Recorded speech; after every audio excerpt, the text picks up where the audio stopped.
அவுஸுபில்லாஹி மினஷ்-ஷைத்தானிர் ரஜீம். பிஸ்மில்லாஹிர் ரஹ்மானிர் ரஹீம். அல்ஹம்துலில்லாஹி ரப்பில் ஆலமீன். அஸ்ஸலாத்து வஸ்ஸலாமு அலா ரசூலில் கரீம் வ அலா ஆலிஹி வ ஸஹ்பிஹி அஜ்மஈன்.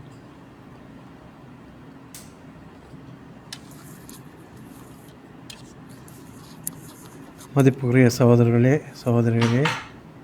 உங்கள் அனைவருக்கும் முதற்கண் என்னுடைய சலாத்தை தெரிவித்துக் கொள்கிறேன். அஸ்ஸலாமு அலைக்கும் வரஹ்மத்துல்லாஹி வபரகாத்துஹு. உலகுக்கு அருளாக அனுப்பப்பட்ட நபி ஸல்லல்லாஹு அலைஹி வஸல்லம் அவர்கள் பிறந்த ரபியுல் அவ்வல் மாதத்தை முன்னிட்டு சலாமா சொசைட்டி நடத்தும் இந்த தொடர் நிகழ்ச்சியின் இரண்டாவது நிகழ்ச்சி இன்று நடைபெற உள்ளது. இன்றைய நிகழ்ச்சி மக்கா வெற்றி, அதன் பாடங்களும் படிப்பினைகளும் என்ற தலைப்பில் நாடறிந்த பேச்சாளர், உஸ்மானிய அரபுக் கல்லூரியின் விரிவுரையாளர் ஷேக் ஆஷிக் அபுல் ஹசன் ரஷாதி ஹஸ்ரத் அவர்கள் இங்கே வருகை தந்திருக்கிறார்கள். அவருடைய இந்த வருகை அல்லாஹ் தஆலா பொருந்தி கொள்ள வேண்டும் என்ற துஆவோடு இன்ஷா அல்லாஹ் தற்போது நிகழ்ச்சியை நடத்துமாறு ஷேக் அவர்களை அழைக்கின்றோம்.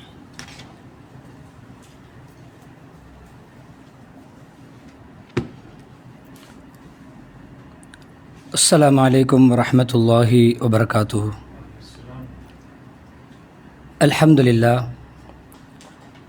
அல்ஹம்துலில்லாஹி நஹ்மதுஹு வ நுஸல்லி வ நுஸல்லிமு அலா ரசூலிஹில் கரீம். அம்மா பஅத். ஃபயக்கூலு அல்லாஹு சுப்ஹானஹு வ தஆலா ஃபில் குர்ஆனில் கரீம். அஊது பில்லாஹி மினஷ் ஷைத்தானிர் ரஜீம். பிஸ்மில்லாஹிர் ரஹ்மானிர் ரஹீம்.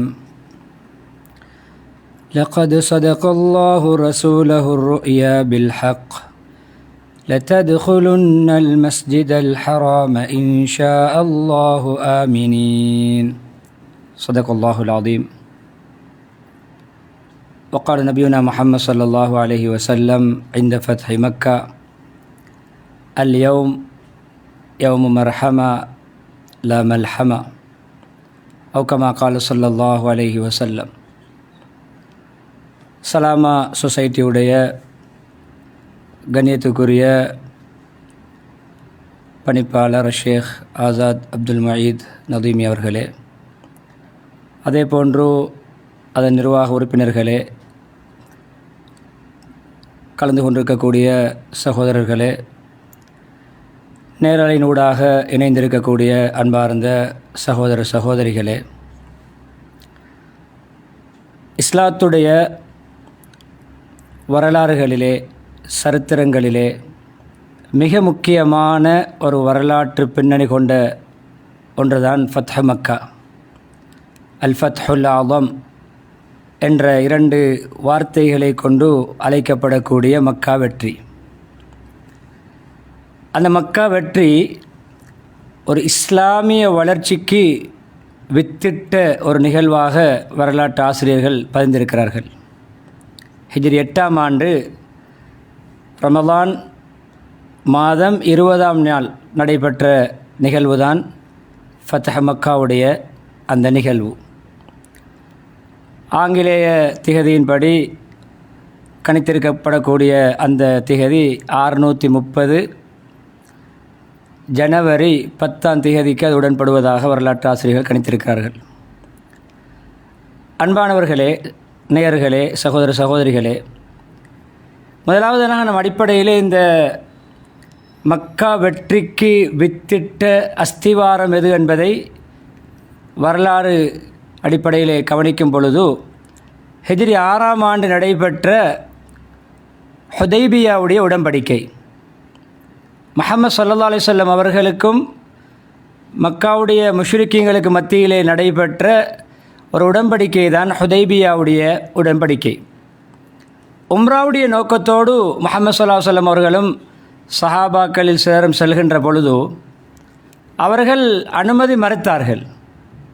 சொந்த தாயகம் 6 வருடங்களுக்கு முன்னால் அங்கிருந்து விரட்டப்பட்டார்கள், வெளியேற்றப்பட்டார்கள்.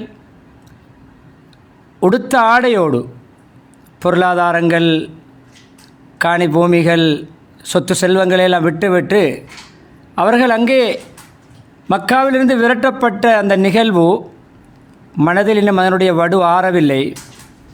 ஏதோ உம்ராவுடைய ஒரு நோக்கத்திலே அல்லாஹ்வுடைய காபாவை தரிசிக்க வேண்டும் என்ற ஒரு நோக்கத்தோடு அவர்கள் போகின்ற பொழுது அங்கே அவர்கள் தப்பெண்ணம் வைக்கிறார்கள். நம்மை முஸ்லீம்கள் தாக்க வருகிறார்கள், நம்மை அவர்களுடைய அதிகாரத்துக்கு கீழே கொண்டு வருவதற்கு முயற்சிக்கிறார்கள் என்று தப்பெண்ணத்தின் பேரில் அனுமதி மறுக்கிறார்கள். அனுமதி மறுக்கின்ற பொழுது சில உடன்படிக்கைகள் அங்கே கைச்சாத்திடப்படுகிறது. அதில் சில விட்டுக்கொடுப்புகளை முஹம்மது ஸல்லல்லாஹு அலைஹி வஸல்லம் அவர்கள் இஸ்லாத்துடைய அடிப்படை அம்சங்கள் இன்றி சில சகவாழ்வு என்ற அமைப்பிலே பின்னால் அந்த அந்த அந்த சிரமத்துக்கு பின்னால், அந்த கசப்பான நிகழ்வுக்கு பின்னால் நமக்கு ஒரு இனிமையான வரலாறு இருக்கிறது என்பதை முஹம்மது ஸல்லல்லாஹு அலைஹி வஸல்லம் அவருடைய தன்னுடைய நுண்ணறிவின் மூலம் புரிந்ததனால் அந்த சிரமத்தை சகித்து அந்த இடத்தில் சில விட்டுக்கொடுப்புகளை செய்தார்கள். அதில் ஒன்றுதான், முஸ்லீம்களில் யாராவது நம் பக்கம் வந்தால் நாங்கள் திருப்பி அனுப்ப மாட்டோம். எங்கள் புறமிருந்து யாராவது உங்களிடம் வந்தால் நீங்கள் திருப்பி அனுப்ப வேண்டும். மிக ஒரு வெளிப்பார்வையிலே ஒரு ஒரு தாழ்வு ஏற்படுகின்ற, இஸ்லாத்துக்கு ஒரு சரிவு ஏற்படுகின்ற, இந்த அளவு தலை குனிய வேண்டுமா என்றெல்லாம் சிந்திக்க வேண்டிய ஒரு நிபந்தனை என்றாலும் இந்த இந்த இந்த விட்டுக்கொடுப்புக்கு பின்னால் ஒரு கண்ணியமும் வெற்றியும் இருக்கிறது என்பது முஹம்மது ஸல்லல்லாஹு அலைஹி வஸல்லம் நம்பிக்கையாக இருந்தது. சரி, பரவாயில்லை. அப்படி சில உடன்படிக்கைகளை செய்து அங்கு அந்த ஹுதைபியா உடன்படிக்கையிலே உம்ரா செய்ய கிடைக்கவில்லை. அவர்கள் அந்த உம்ராவுடைய அந்த அமலை விட்டு கொடுத்து அதை கலா செய்வோம் என்று அது பின்னால் உம்ரத்துல் கலாவாக நடைபெறுகிறது. அங்கிருந்து விடைபெறுகிறார்கள். அந்த நிகழ்வின் இரண்டாவது வருடம், 8வது வருடம்தான் அங்கு நடந்த உடன்படிக்கையில் 2 பிரதானமான கபீலாக்களுடைய நிகழ்வு சம்பந்தப்படுகிறது. அப்பொழுது அந்த நிகழ்வில் முஹம்மது ஸல்லல்லாஹு அலைஹி வஸல்லம் அவர்களோடு முஸ்லீம்களுக்கு சார்பாக பனு ஹுஸாஆ கோத்திரத்தினர்கள் கைச்சாத்திடுகிறார்கள். நாங்கள் உங்களுக்கு பக்கபலமாக இருப்போம், உங்களோடு இருப்போம், நாங்கள் முஸ்லீம்களுக்கு சார்பாக செயல்படுவோம். முஷ்ரிக்கீங்களுக்கு எதிராக பனு பக்கர் கோத்திரத்தார்கள், பனு பக்கர் என்று சொல்லக்கூடிய அந்த கோத்திரத்தார்கள் முஷ்ரிக்கீங்களோடு கைகோர்க்கிறார்கள். இந்த காலப்பகுதியில் அவர்களுக்கு மத்தியிலே சண்டை, சச்சரவு, மோதல் எதுவும் நடக்கக்கூடாது, அவர்கள் ஒற்றுமையாக செயல்பட வேண்டும் என்பது அங்கு பேசப்பட்ட விடயம். என்றாலும் அந்த 8ஆம் வருடம் அந்த ரமதானுடைய அந்த காலப்பகுதி நெருங்குகின்ற பொழுது அவர்கள் யார், முஷ்ரிக்கீங்களோடு இணைந்தவர்கள் பனு ஹுஸாஆ கோத்திரத்தார்களுக்கு எதிராக செயல்பட ஆரம்பிக்கிறார்கள், உடன்படிக்கையை முறிக்கிறார்கள். உடன்படிக்கையை முறித்த அந்த சந்தர்ப்பத்திலே இப்பொழுது முஹம்மது ஸல்லல்லாஹு அலைஹி வஸல்லம் அவர்களுக்கு அந்த செய்தி போகிறது. அம்ர் என்று சொல்லக்கூடிய அந்த கோத்திரத்துடைய தலைவர் அந்த செய்தியை சென்று ஒப்படைக்கிறார். இப்பொழுது நிபந்தனையின் பேரில் முஹம்மது ஸல்லல்லாஹு அலைஹி வஸல்லம் அவர்கள் கொடுத்த வாக்கை நிறைவேற்ற வேண்டும். அல் வஃபாஉ பில் அஹ்த், வாக்குறுதி நிறைவேற்றுவதற்காகத்தான் அந்த முஹம்மது ஸல்லல்லாஹு அலைஹி வஸல்லம் அவர் உடனே அந்த தலைவருக்கு சொல்கிறார், நுசிர்த யா அம்ர், அம்ரே உங்களுக்கு எங்கள் புறமிருந்து உதவி கிடைத்து விட்டதாக நினைத்துக் கொள்ளுங்கள், நாங்கள் உங்களுக்கு உதவி செய்ய தயாராகிவிட்டோம். அன்பானவர்களே, சகோதர சகோதரிகளே, பொதுவாக இதற்கு பல தலைப்புகளிலே இந்த நிகழ்வை எழுதும் பொழுது சில இமாம்கள் கஸ்வத்து ஃபத்ஹி மக்கா என்று எழுதுவார்கள். ஃபத்ஹு மக்காவில் நடந்த ஒரு போராட்டமாக அதை வர்ணிப்பார்கள். என்னால் பின்னால் நடந்தது வேறு விடயங்கள் தான். வெளித்தோற்றத்தில் அதனுடைய சொற்பிரயோகம் அப்படி இருந்தாலும் அது உள்ளால் நடந்த வரலாறுகளை நான் தொடர்ந்து பேசுகின்ற பொழுது நீங்கள் அதை புரிந்து கொள்ள முடியும். எப்படிப்பட்ட ஒரு தலைமைத்துவம், எப்படிப்பட்ட ஒரு தலைமைத்துவ ஆளுமை, எப்படிப்பட்ட ஒரு முன்திட்டம், எப்படிப்பட்ட நுணுக்கம், எப்படிப்பட்ட ஒரு தூர பார்வை, தொலைநோக்கு, இப்படியான விடயங்களை தலைமைத்துவ பண்புகளிலே முஹம்மது ஸல்லல்லாஹு அலைஹி வஸல்லம் அவருடைய விடயத்திலே நாம் பார்க்கிறோம். அன்பானவர்களே, இப்பொழுது சஹாபாக்களுக்கு நபி ஸல்லல்லாஹு அலைஹி வஸல்லம் கட்டளையிடுகிறார்கள், நீங்கள் தயாராகுங்கள், நாங்கள் மக்காவை நோக்கி செல்ல வேண்டும், மக்காவை நோக்கி நாங்கள் செல்ல வேண்டும். எங்களோடு உடன்பட்டிருக்கக்கூடிய இந்த பனு ஹுஸாஆ கோத்திரத்தாருக்கு அநியாயம் நடந்திருக்கிறது. பிறருக்கு நடந்த ஒரு அநியாயத்தை தட்டி கேட்கத்தான் இந்த பயணம் ஆரம்பிக்கிறது. உடன்படிக்கை, வாக்கு மோசடி, கொடுத்த வாக்குக்கு மாறுபாடு. இப்படி செல்ல ஆரம்பிக்க தயாராகின்ற சமயத்திலே கண்ணியமான நேயர்களே, சகோதர சகோதரிகளே, முஹம்மது ஸல்லல்லாஹு அலைஹி வஸல்லம் அவர்கள் சில நுணுக்கமான விடயங்களை கையாளுகிறார்கள். அதில் ஒன்றுதான், எப்பொழுதுமே முஷ்ரிக்கீங்கள் சஹாபாக்களையும் நபி ஸல்லல்லாஹு அலைஹி வஸல்லம் நடவடிக்கைகளையும் நோட்டமிட்டு கொண்டிருக்கிறார்கள். என்ன செய்கிறார்கள், அதை விசாரித்து கொண்டும் ரகசியமாக தகவல்களை பெற்றுக்கொண்டும் இருக்கின்ற அந்த சந்தர்ப்பத்தில், இப்படியான சந்தர்ப்பத்தை ரகசியமாக செய்ய வேண்டும், கையாள வேண்டும் என்பதற்காக ஒரு குழுவை வேறொரு திசையை நோக்கி அனுப்பி வைக்கிறார்கள். சஹாபாக்களில் ஒரு சிறு குழுவை வேறொரு திசையிலே, செல்கின்ற திசை அல்லாமல் வேறொரு இடத்துக்கு அனுப்பி வைத்து சொல்கிறார்கள், முஷ்ரிக்கீங்கள் நினைக்கட்டும் நாம் இந்த திசையை நோக்கித்தான் போகிறோம். அது ஏதாவது தகவல்கள் அவர்களுக்கு போனாலும் அவர்கள் நாம் செல்கின்ற திசையை அறியக்கூடாது. ஒரு நுணுக்கத்தை, ஒரு நுட்பத்தை, ஒரு தந்திரோபாயத்தை கையாளுகிறார்கள். அந்த கூட்டம் அந்த திசையிலே போய் அங்கு சொன்ன இடத்தை சென்றடைகிறது. இப்பொழுது கண்ணியமான சகோதரர்களே, முஹம்மது ஸல்லல்லாஹு அலைஹி வஸல்லம் அவர்கள் அல்லாஹ்விடத்தில் ஒரு துஆவை கேட்கிறார்கள். ஃபைதா அஸம்த ஃபதவக்கல் அலல்லாஹ். ஒரு முடிவை நாம் எடுத்தால், ஏதாவது ஒரு விடயம் செய்வோம் என்று திட சங்கற்பம் கொண்டால் நம்முடைய கெட்டித்தனத்தால் மாற்ற முடியாது. அல்லாஹ்வுடைய உதவி தேவை. அல்லாஹ்வுடைய உதவியின்றி நம்முடைய விடயங்களை சாதிக்க முடியாது. நம்முடைய முயற்சியும் இருக்க வேண்டும், அல்லாஹ்வுடைய உதவியும் இணைய வேண்டும். ஃபைதா அஸம்த ஃபதவக்கல் அலல்லாஹ் என்ற அமைப்பிலே நீங்கள் ஒரு முடிவை எடுத்தால் நீங்கள் அல்லாஹ்விடமும் அந்த விடயத்தை பாரம் சாட்டுங்கள். பாரம் சாட்டிவிட்டு நாம் முயற்சி செய்யாமல் இருப்பதும் தவறு, பாரம் சாட்டாமல் நாம் நம்முடைய திறமையிலே முயற்சிப்பதும் தவறு. இரண்டும் இணைய வேண்டும். இஹ்ரிஸ் அலா மா யன்ஃபஉக் வஸ்தஇன் பில்லாஹ். உங்களுக்கு பயனுள்ள விடயங்களிலே நீங்கள் கரிசனை காட்டுங்கள். உங்களுக்கு பிரயோசனமான விடயங்களை நீங்கள் அடைவதற்கு, சாதிப்பதற்கு நீங்கள் பிரயத்தனம் காட்டுங்கள். வஸ்தஇன் பில்லாஹ், அல்லாஹ்வுடைய உதவியோடு. நஸ்ருல்லாஹ், அல்லாஹ்வுடைய உதவியை முஹம்மது ஸல்லல்லாஹு அலைஹி வஸல்லம் அடைமுகமாக ஆக பிரதானமான ஒரு சாதனம், பாதுகாப்புக்குரிய ஒரு சாதனம் துஆ. என்ன துஆ செய்தார்கள்? அல்லாஹும்ம ஹுதில் உயூன் மின் குரைஷ், ஹுதில் உயூன வல் அக்பார மின் குரைஷ் ஹத்தா நுப்கிதஹும் ஃபி மனாசிலிஹிம் ஃபி பிலாதிஹிம். பல வார்த்தை பிரயோகம் வந்திருக்கிறது. கருத்தாளமிக்க ஒரு முக்கியமான துஆ.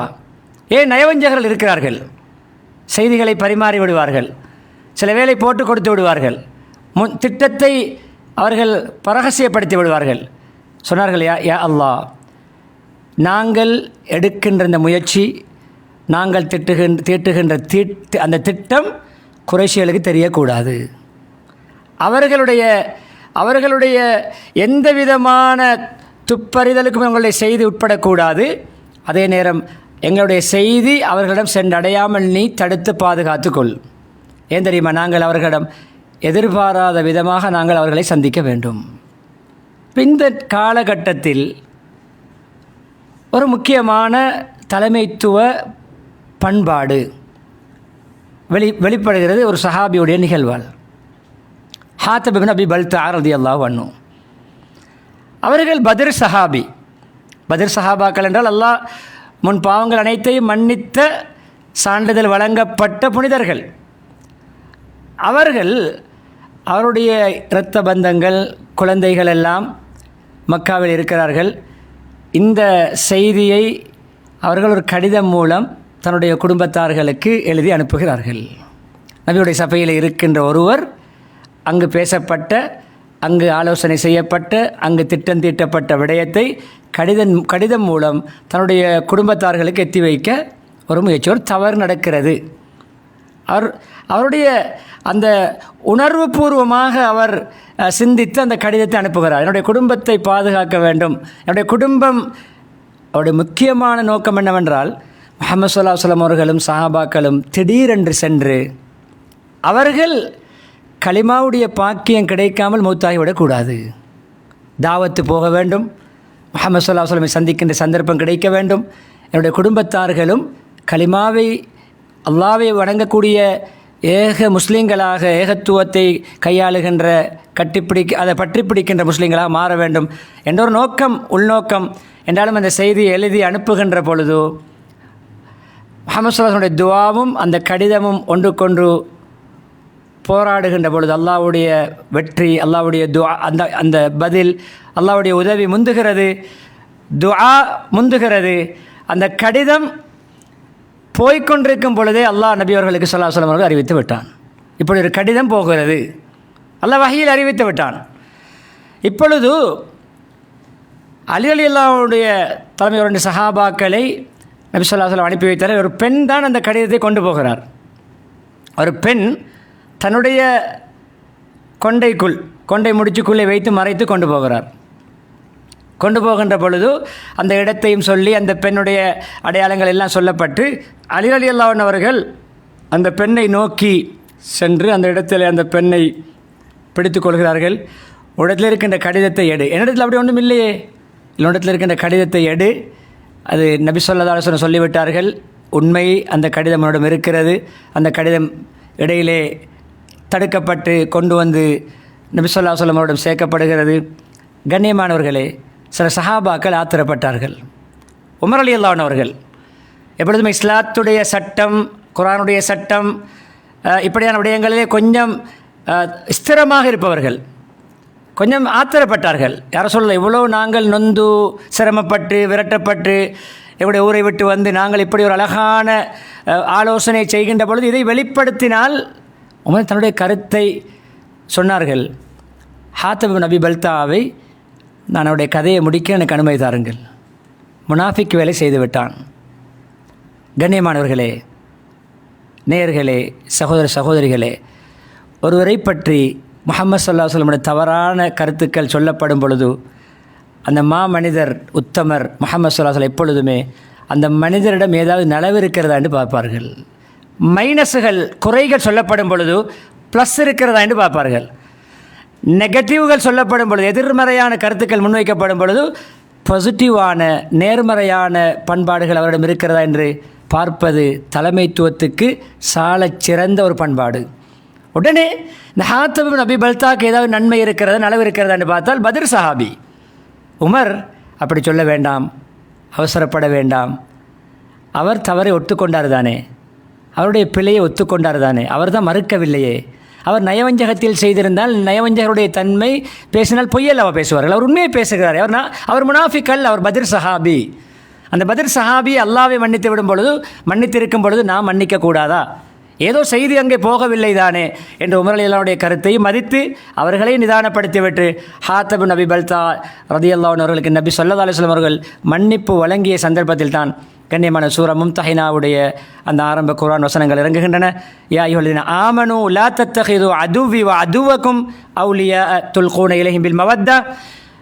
ஈமான்தாரிகளே, உங்களுடைய பரம விரோதிகளை நீங்கள் உற்ற நண்பர்களாக நீங்கள் ஆக்கிக் கொள்ள வேண்டாம். நீங்கள் அவர்களிடத்தில் அன்பு பாராட்டு முகமாக இப்படியான முஹம்மது ஸல்லல்லாஹு அலைஹி வஸல்லம் அவர்களுடைய முஸ்லீம்களுடைய இரகசிய செய்திகளை நீங்கள் பரிமாற வேண்டாம் என்று அவர்களையும் இறுதியிலே மன்னிக்கின்ற தோரணையிலே அவர்களையும் அல்லாஹ் அந்த இடத்திலே அவருக்குரிய தண்டனை என்ற ஒன்றும் சொல்லப்படவில்லை. அவரை மன்னிக்கின்ற தோரணையில் அந்த ஆயத்துக்களை எல்லாம் இறக்கி வைத்தான். ஏதோ அந்த சஹாபியுடைய நிகழ்வு நமக்கு ஒரு படிப்பினையாக அல்லாஹ் உருவாக்கினான். பத்ர் சஹாபி ஈமானில் உச்சகட்ட சஹாபி. எனவே அந்த திட்டமும் முறியடிக்கப்படுகிறது. இப்பொழுது கண்ணியமானவர்களே, பத்ருடைய நிகழ்விலே முஷ்ரிக்கீங்களுடைய தரப்பிலே மிக முக்கியமான பங்கு வகிப்பவர் தான் அபூ சுஃபியான் இப்னு ஹர்ப். 2 அபூ சுஃபியான்கள் இருக்கிறார்கள். பிரபலியமான அபூ சுஃபியான்கள் இருவர். ஒருவர் அபூ சுஃபியான் இப்னு ஹர்ப். அவர் ஹர்ப் என்பவருடைய மகன். அவருடைய மகள் தான் உம்மு ஹபீபா ரலியல்லாஹு அன்ஹா. அவர்களை முஹம்மது ஸல்லல்லாஹு அலைஹி வஸல்லம் அவர்கள் தந்தைக்கு முன்னரே அவர்கள் இஸ்லாத்தை ஏற்றுக்கொண்டார்கள். முஹம்மது ஸல்லல்லாஹு அலைஹி வஸல்லமுடைய அன்பு மனைவியாக உம்மஹாத்துல் மோமினீன்களில் ஒருவராகவும் மாறினார்கள். எனவே இவர் இந்த சம்பவத்திலே முஷ்ரிக்கீங்கள் தரப்பிலே பிரதானமான ஒரு தலைவராக செயல்படுகின்றவர். மற்றவரும் சம்பந்தப்படுகிறார் இடையிலே வருகின்ற நிகழ்வுகளிலே. அபூ சுஃபியான் இப்னு ஹாரிஸ், அவர் முஹம்மது ஸல்லல்லாஹு அலைஹி வஸல்லமுடைய அதாவது சாச்சாவுடைய மகன். முஹம்மது ஸல்லல்லாஹு அலைஹி வஸல்லம் சாச்சா, சிறிய தந்தை ஹாரிஸுடைய மகன், அடுத்த அபூ சுஃபியான். இரண்டையும் வித்தியாசமாக விளங்கிக் கொள்ள வேண்டும். பொதுவாகவே முஷ்ரிக்கீங்களுடைய தலைமைத்துவ அமைப்பிலே அந்த முக்கிய பிரமுகராக வருகின்ற நிகழ்வுகளில் எல்லாம் அபூ சுஃபியான் என்று வருகின்ற பொழுது இப்னு ஹர்ப் அவர்தான் இங்கு முஷ்ரிக்கீங்களுடைய சமகால அந்த தலைவராக செயல்படுகிறார். இப்பொழுது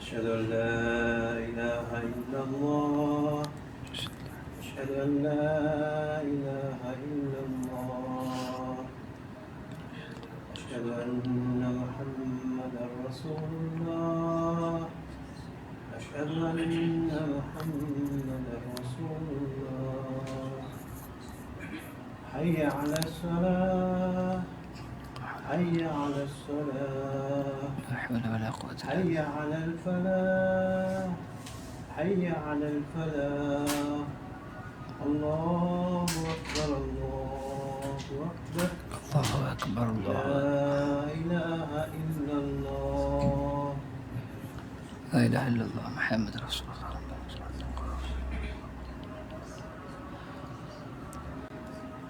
அன்புக்குரிய சகோதர சகோதரிகளே, நேயர்களே, இப்பொழுது அபூ சுஃபியான் இப்னு ஹர்ப் எப்பொழுதுமே செய்திகளை துப்பறிந்து கொண்டிருப்பவர், முஸ்லிம்களுடைய செய்திகளை பற்றி நிலவரங்களை பற்றி விசாரித்து கொண்டே இருப்பவர். அவருக்கு முஹம்மது ஸல்லல்லாஹு அலைஹி வஸல்லம் பயணத்தை ஆரம்பித்து அதில் பனு அஸ்லம், கிஃபார் கோத்திரம், கித்ஃபான் கோத்திரம் என்று 10,000 சஹாபாக்கள் ஒன்று சேர்கிறார்கள்.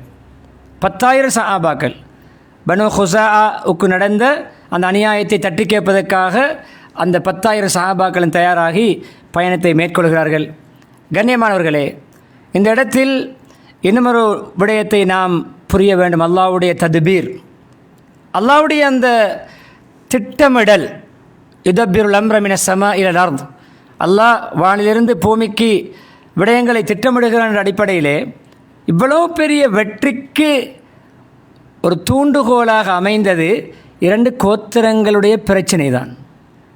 பனு பக்கர், பனு ஹுஸாவுடைய, அதான் பொதுவாக குர்ஆனுடைய ஹதீஸுடைய வரலாற்றுடைய சாராம்சமாக நாம் பார்க்கின்ற பொழுது ஒரு விடயத்தை செயற்படுத்துவதற்காக அல்லாஹ் இன்னும் ஒரு காரணியை ஏற்படுத்துவான்.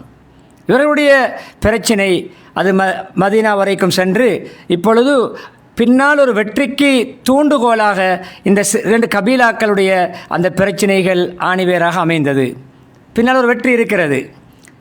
இந்த வெற்றி என்று 6ஆம் ஆண்டு சொல்லப்பட்டு விட்டது.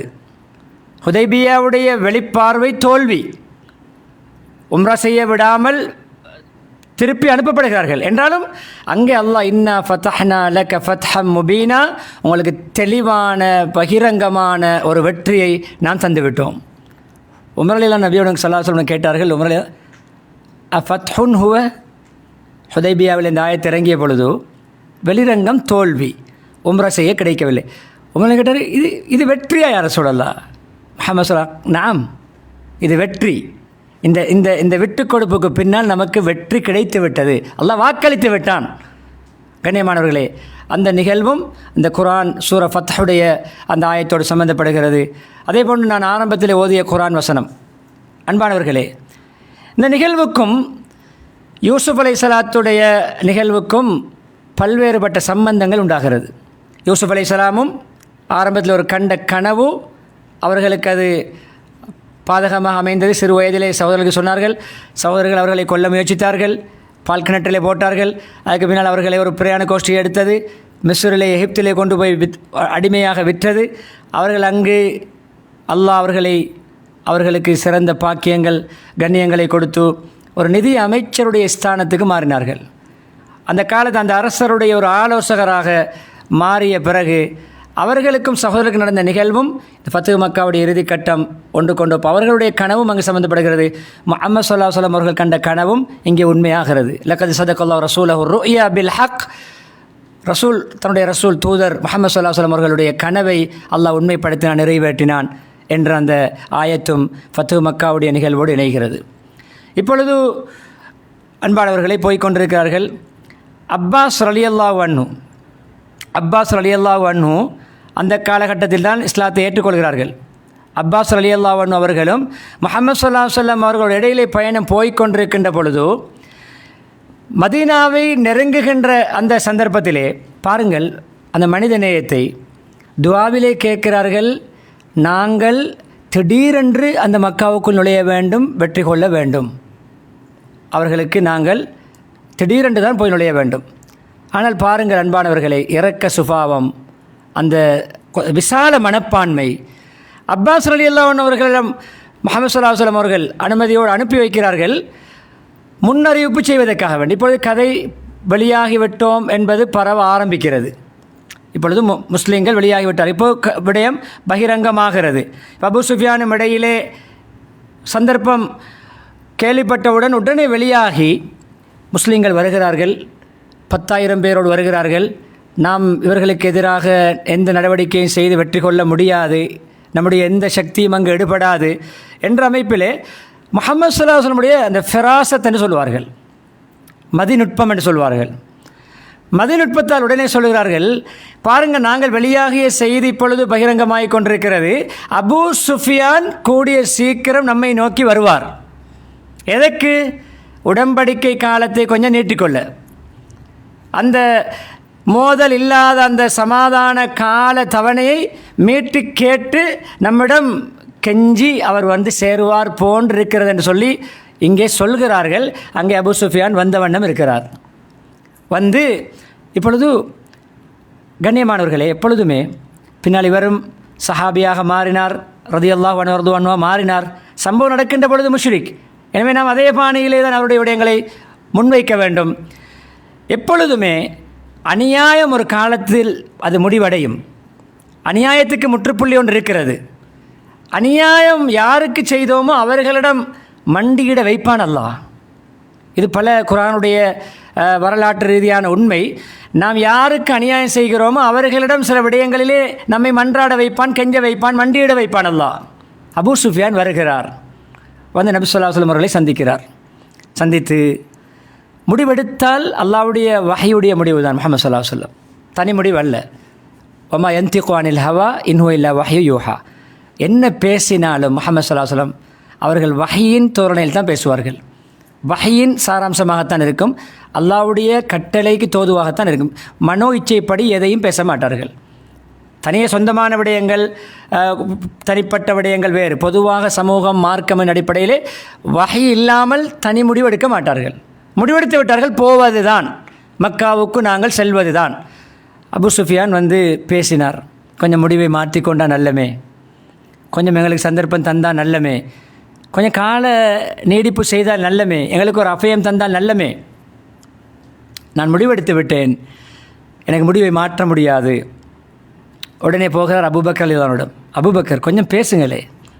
பாருங்கள் கண்ணியமானவர்களே, யாரை இவருடைய சகாக்கள் விரட்டினார்களோ, யாருக்கு சித்திரவதை செய்தார்களோ, ஒரு கட்டத்திலே இவர்களுடைய சகாக்கள் அபூபக்கருடைய அடையாளம் தெரியாத அளவு தாக்கினார்கள்.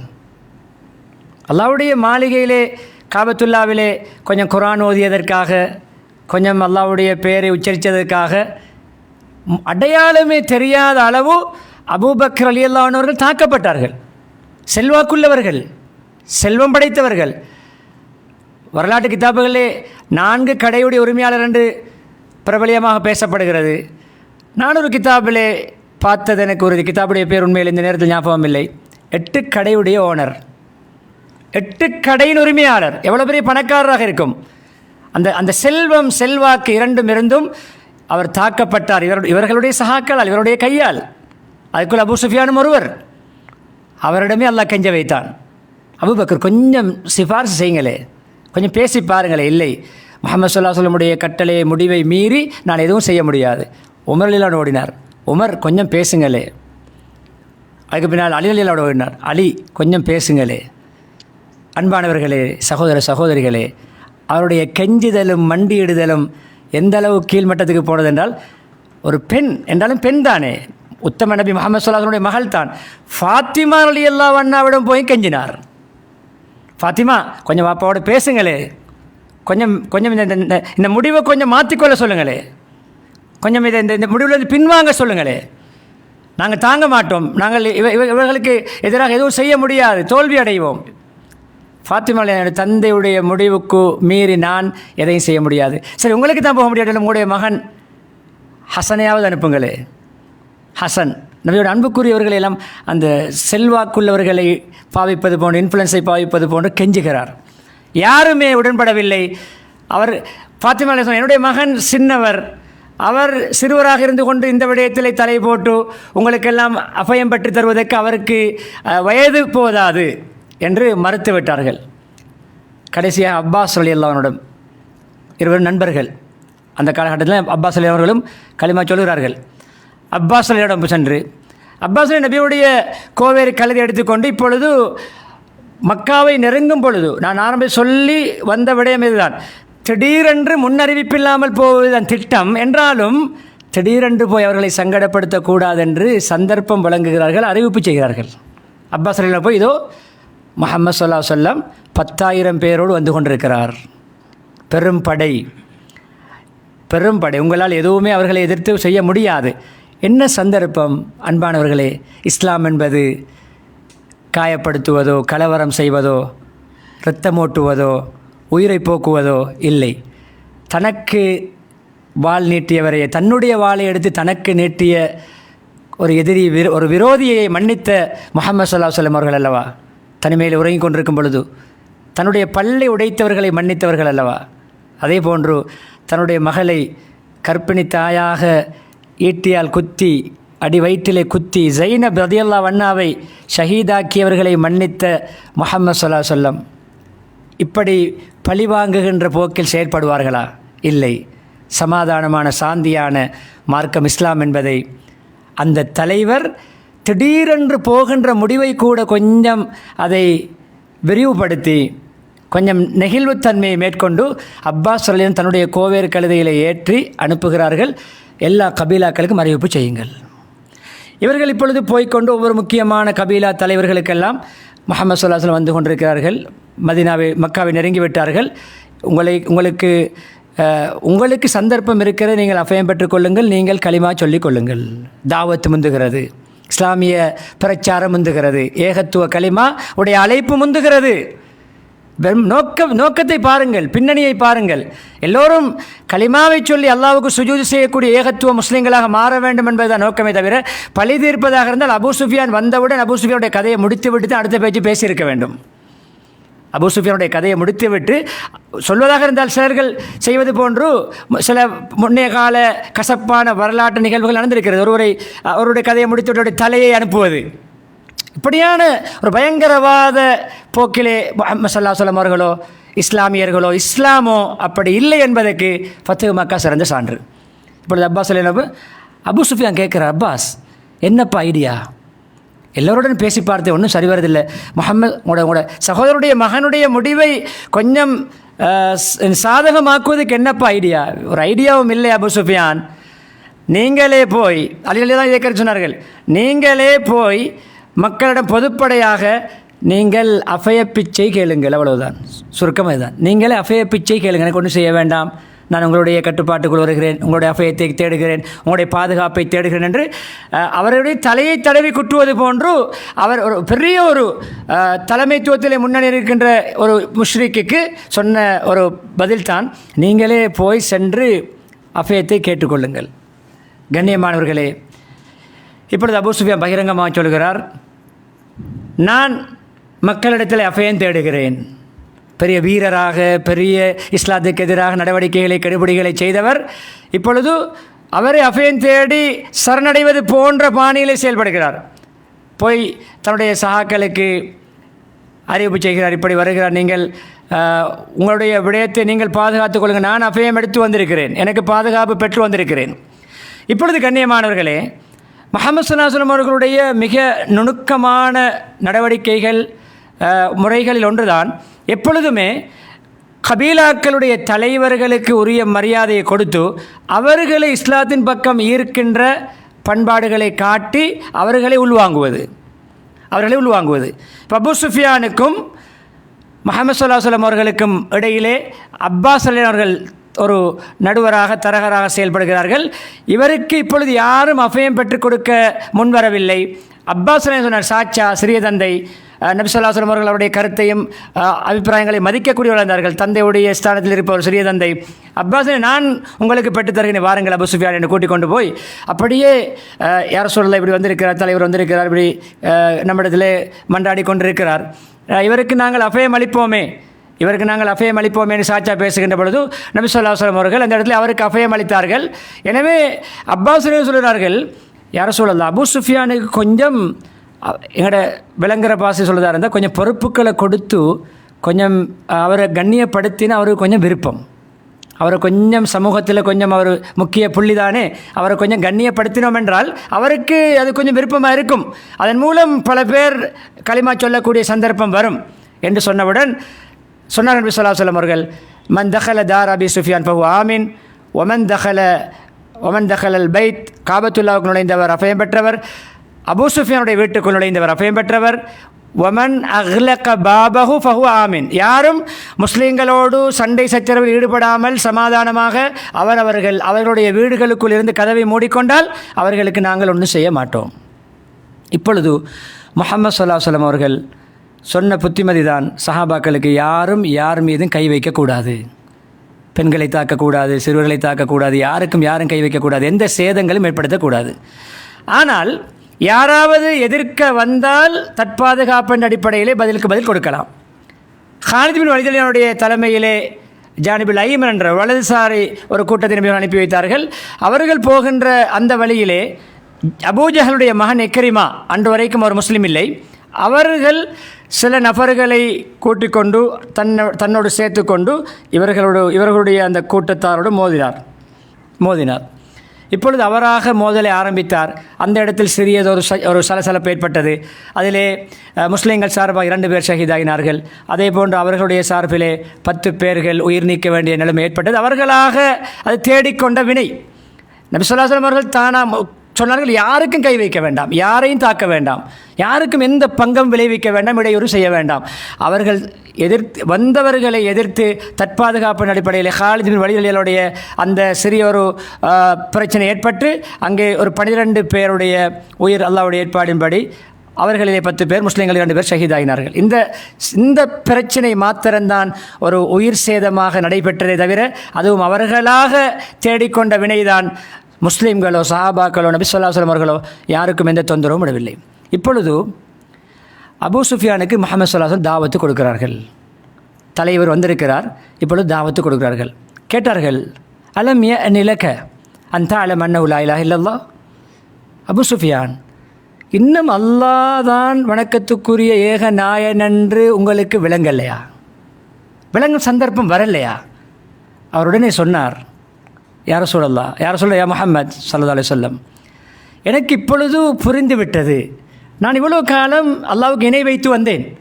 அல்லாஹ்வுடன் வேறு இணையான ஒரு நாயன், ஒரு இறைவன், ஒரு தெய்வம், ஒரு கடவுள் இருப்பான் என்றால் இப்படியான கஷ்டத்தை எனக்கு வரவிட்டிருக்க மாட்டான்.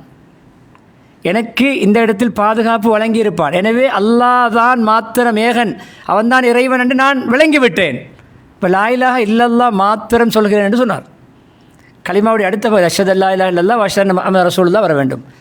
அப்புறம் கேட்டார்கள், அபூ சுஃபியான், அலம் யஅனி லக அன் தஷ்ஹத அன்னி ரசூலுல்லாஹ், நான் அல்லாஹ்வுடைய ரசூல் என்று சாட்சி சொல்கின்ற அந்த விளக்கம் உங்களுக்கு இன்னும் கிடைக்கவில்லையா? நானும் அல்லாஹ்வுடைய தூதர் என்ற நம்பிக்கையும் விளக்கம் உங்களுக்கு இன்னும் கிடைக்கவில்லையா?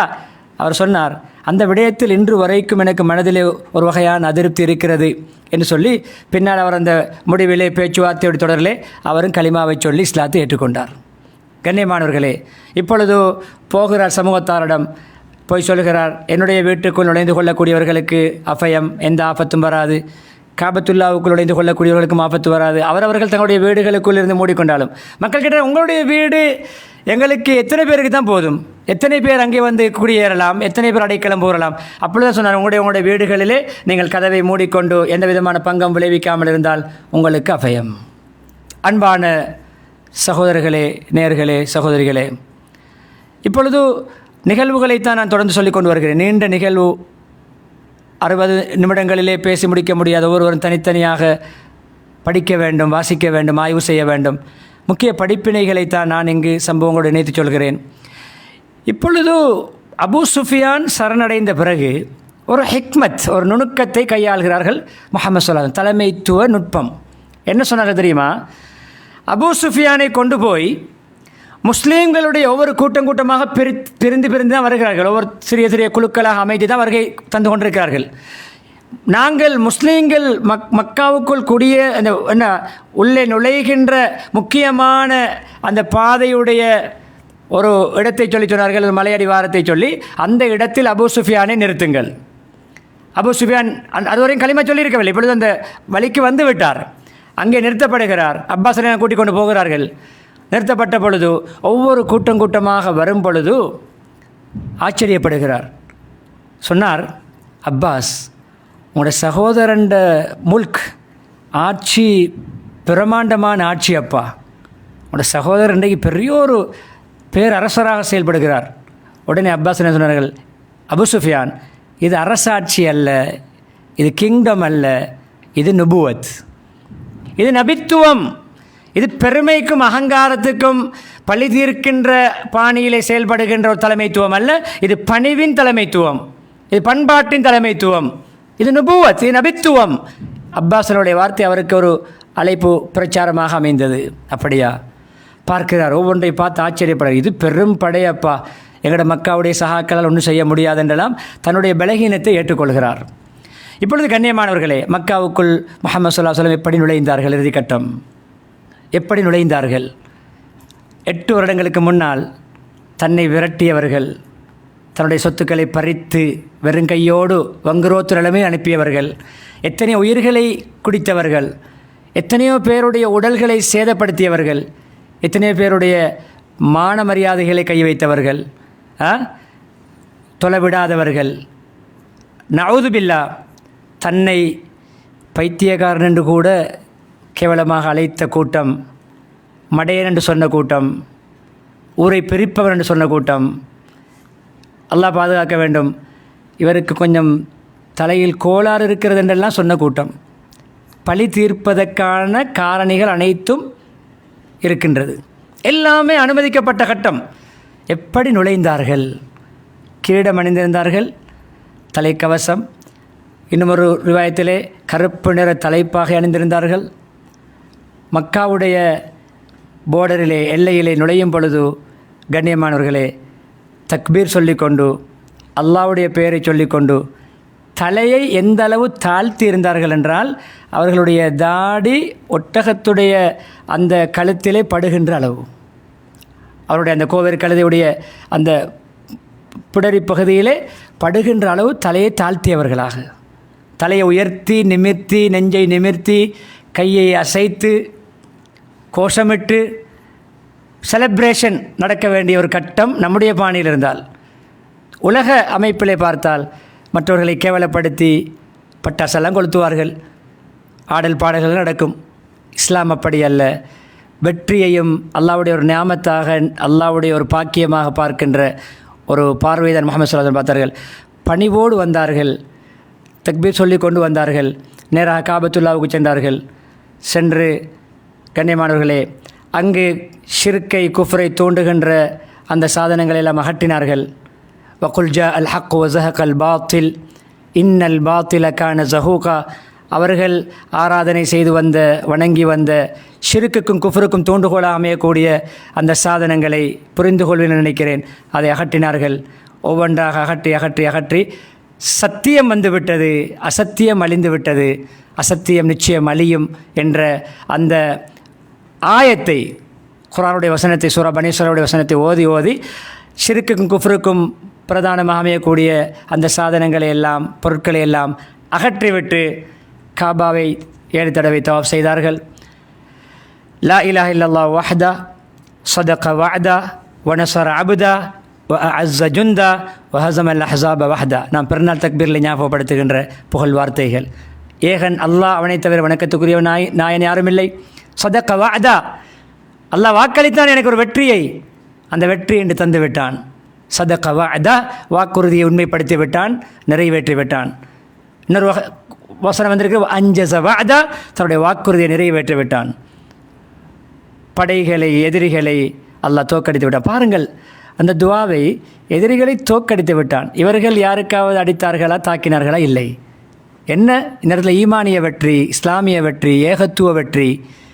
அவர்களை கொச்சப்படுத்தி, அவர்களை என்ன தொந்தரவு செய்து, அவர்களை நோவினைப்படுத்தி இரத்தமோட்டி பெற்ற வெற்றி அல்ல, ஈமானிய இஸ்லாமிய ஏகத்துவ வெற்றியைத்தான் அங்கு முஹம்மது ஸல்லல்லாஹு அலைஹி வஸல்லம் குறிப்பிடுகிறார்கள்.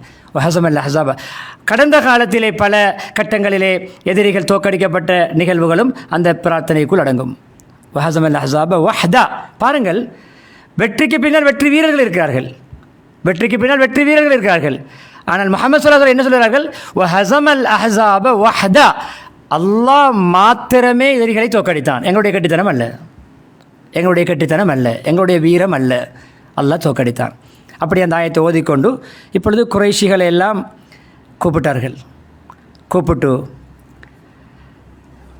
மா ததுன்னு நன்னி ஃபாயிலும் பிக்கும் கேட்டார்கள். நான் எப்படி நடந்து கொள்வேன் என்று நீங்கள் எதிர்பார்க்கிறீர்கள்? என்ன நினைக்கிறீர்கள்? எப்படி நடந்து கொள்வேன், இப்படி நான் என்ன செய்வேன் என்று உங்களுடைய அபிப்பிராயம் என்ன, கணிப்பீடு, உங்களுடைய ப்ரெடிக்ஷன் என்ன? அவர்கள் உண்மையிலே சிறு வயதிலிருந்து முஹம்மது ஸல்லல்லாஹு அலைஹி வஸல்லம் அவர்களை கண்டவர்கள், யதார்த்தம் புரிந்தவர்கள், உண்மை அறிந்தவர்கள். ஏற்கனவே சொன்னதுக்கெல்லாம் மாறுபாடான பேச்சுக்களை பேசுகிறார்கள். ஏற்கனவே என்ன சொன்னார்கள்? குடும்பத்தை பிரிக்கிறார், அவர் சமூகத்தை குட்டிச்சுவராக்குகிறார், இவர் நமக்கு நம்முடைய புதிய புதிய விடயங்களை புகுத்துகிறார், நம்முடைய மூதாதையர்களை ஏசுகிறார். அதெல்லாம் இல்லை. அவர்கள் பார்த்த பார்வை.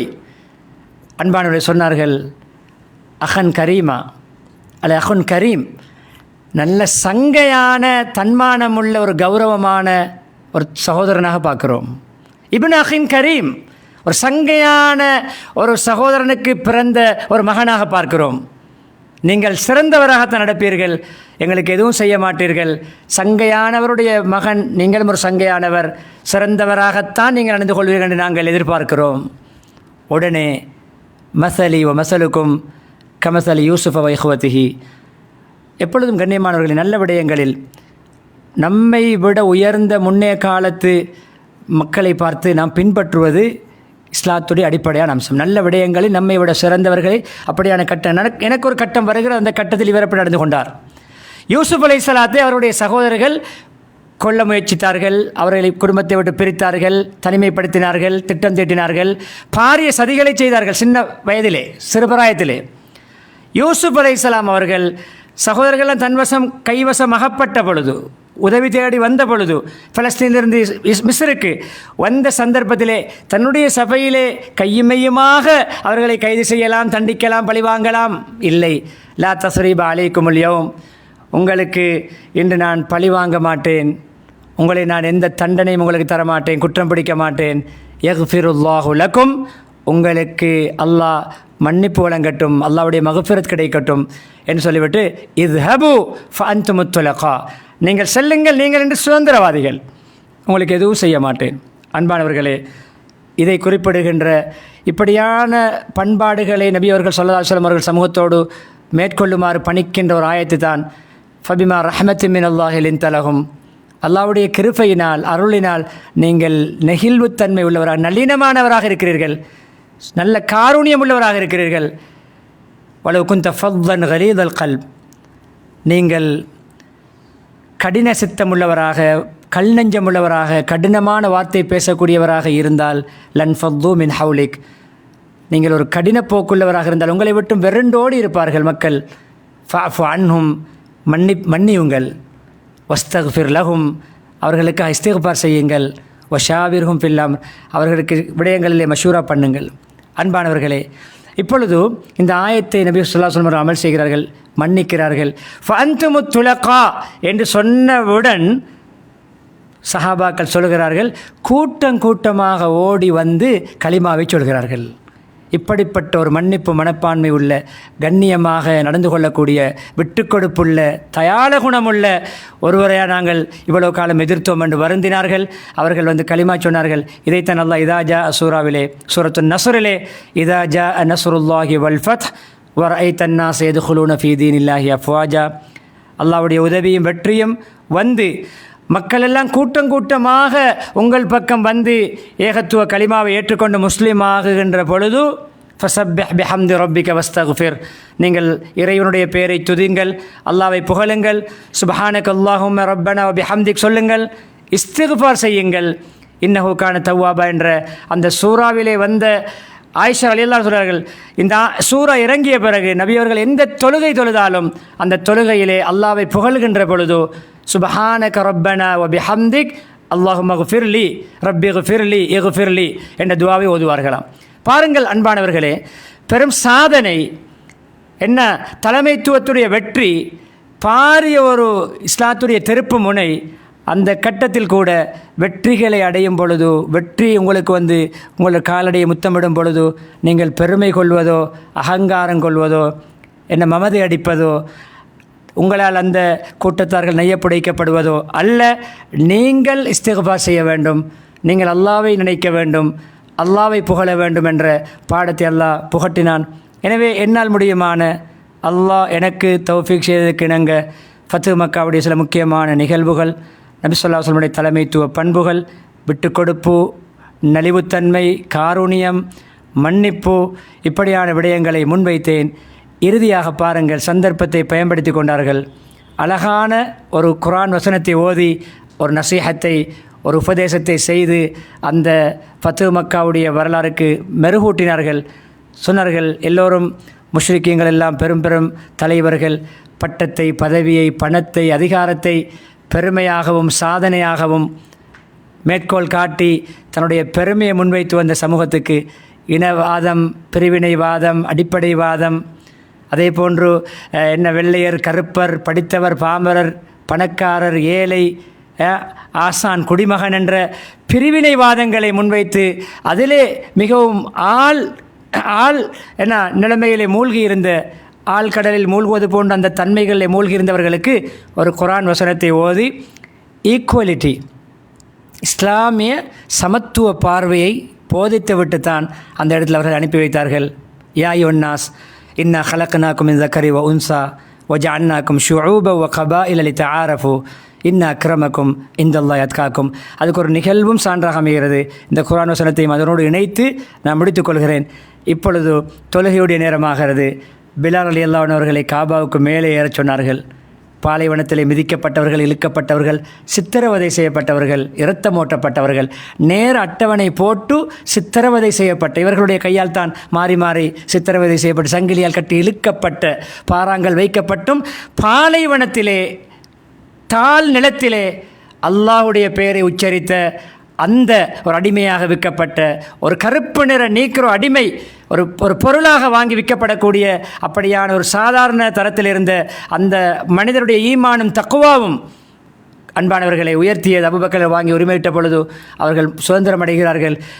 பாலைவனத்திலே தன்னுடைய பெயரை, தன்னுடைய ஏகத்துவ கலிமாவை சொன்னவர்களை அல்லாஹ் உலகத்திலே உயர்ந்த இடத்திலே காபாவுக்கு மேலே அல்லாஹ் ஏற்ற வைத்தான்.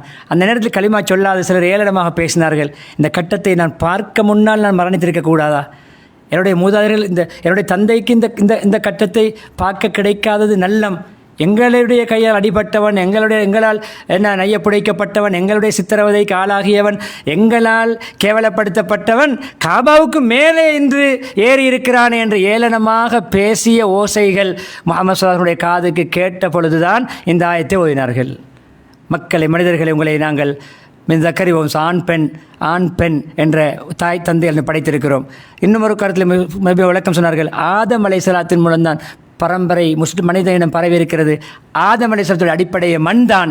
எனவே அடிப்படை நம்ம எல்லோருடையது மண் தான், மண்ணிலிருந்து தான் வந்தோம் என்று சொல்லி பெருமையையும் தலக்கணத்தையும் அகங்காரத்தையும் ஒழித்து உங்களுக்கு பல கிளையார்களாக, பல வகுப்பினர்களாக, பல தரப்பினர்களாக நாங்கள் பிரித்திருப்பது அகங்காரத்துக்கோ பெருமைக்கோ, ஒருவர் தாழ்த்துவதற்கோ கேவலப்படுத்துவதற்கோ அல்ல. ஆரஃபு, உங்களுக்கு மத்தியில் ஒரு புரிந்துணர்வுக்காக, உங்களுக்கு மத்தியில் ஒரு அறிமுகத்துக்காகத்தானே தவிர இன்ன அக்ரமக்கும் இந்தல்லாஹி அத்காக்கும், உங்களுக்கு உங்களுடைய எல்லாருடைய அல்லாஹ்விடத்தில் மிக கண்ணியமானவர், தக்வா உள்ளவர், இறையச்சம் உள்ளவர் தான். எனவே பிலால் அதைத்தான் சொல்லி காட்டினார். பிலால் அவருடைய தக்வாவின் மூலம் இந்த கண்ணியத்தை அடைந்து கொண்டார், இறையச்சத்தின் மூலம் அடைந்து கொண்டார் என்ற அந்த தோரணையிலே அந்த ஆயத்தை மோதி கருப்பர் வெள்ளையர், படித்தவர் பாமரர், பணக்காரர் ஏழை, மேல் சாதி கீழ் சாதி என்று சாதி வேறுபாடுகள், குல வேறுபாடுகள், இன வேறுபாடுகள் இஸ்லாத்தில் இல்லை என்ற ஃபத்ஹு மக்காவுடைய வெற்றியின் ஒரு கருப்பொருளாக சமத்துவம், எல்லோருக்கும் தக்குவாவை வைத்துத்தான் ஏற்றத்தாழ்வை தவிர உலகளாவிய செல்வாக்குகளையோ செல்வங்களையோ வளங்களையோ வைத்து அல்ல என்ற ஒரு அடிப்படையான இஸ்லாமிய பண்பாட்டையும் அங்கே விதைத்தார்கள்.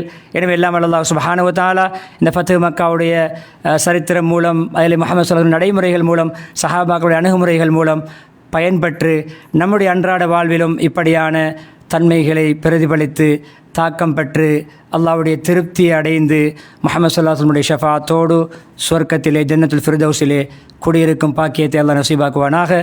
சந்தர்ப்பத்தை வழங்கிய சலாமா சொசைட்டியுடைய கண்ணியமான பொறுப்புதாரி தலைவர் ஷேக் ஆசாத் அப்துல் மயீத் நதீமி ஹஃபிதஹுல்லாஹ் அவர்களுக்கும் ஏனைய நிர்வாக உறுப்பினர்களுக்கும் என்னுடைய இந்த உரையை அமைதியாக, கவனமாக, மிகவும் நிதானமாக கேட்டுக்கொண்டிருந்த உங்கள் எல்லோருக்கும் அல்லாஹ் ரஹ்மத் செய்வானாக. நேரலையில் இணைந்த சகோதர சகோதரிகளுக்கும் அல்லாஹ் ரஹ்மத்தும் பரக்கத்தும் செய்வானாக என்ற துவாவோடு விடைபெறுகிறேன். ஆஹிரு தாவானா அனில் ஹம்துலில்லாஹி ரப்பில் ஆலமீன்.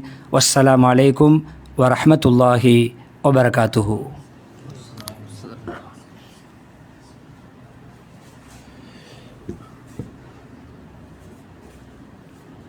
உலகத்துக்கு ஒரு அருட்கொடையாக அருளப்பட்ட நபி ஸல்லல்லாஹு அலைஹி வஸல்லம் அவர்கள் பிறந்த இந்த மாதத்தில் நபி ஸல்லல்லாஹு அலைஹி வஸல்லம் அவர்களை ஞாபகப்படுத்துவதற்காக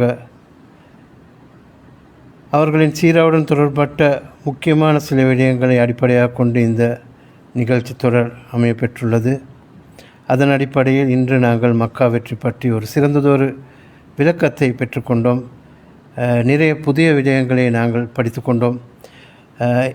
இந்த உரையை மிகவும் சிறப்பாக எமக்கு நடத்தி வைத்த ஷேக் ஆஷிக் அபுல் ஹசன் அவர்களுக்கு அல்லாஹ் தஆலா நிரப்பமான கூலிகளை வழங்க வேண்டும் என்று பிரார்த்தித்துக் கொள்கிறோம். அல்லாஹ் தஆலா இந்த அமர்வை பொருந்திக் கொள்ள வேண்டும், மீசானுல் ஹசனாத்தில் அது பாரமாக அமைய வேண்டும் என்ற துஆவோடு இன்ஷா அல்லாஹ் இந்த தொடரின் அடுத்த தலைப்பு ஹுதைபியா உடன்படிக்கையும் நபி ஸல்லல்லாஹு அலைஹி வஸல்லம் அவர்களது தலைமைத்துவ பண்புகளும் என்ற தலைப்பில் இன்ஷா அல்லாஹ் அடுத்த திங்கட்கிழமை நடைபெறவுள்ளது. அதிலும் கலந்து கொண்டு பயன்பெறுமாறு உங்கள் அனைவரையும் அன்புடன் அழைத்து கொண்டு இன்றைய நிகழ்வுகளை முடித்துக் கொள்கிறோம்.